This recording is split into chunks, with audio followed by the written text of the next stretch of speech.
Gazli magistral gaz quvurlari boshqarmasida 130 dan ortiq ayollar ishlab kelmoqda.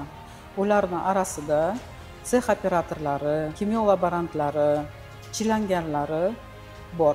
Shu kunlarda Gazli magistral gaz quvurlari boshqarmasining ayollari Buxoro shahridagi eng tajribali, nufuzli, zamonaviy texnika asboblariga ega klinikada tibbiy ko'rikdan o'tishyapti. Bugungi kunda ayollar orasida keng tarqalayotgan kasalliklarga analizlar topshirishyapti.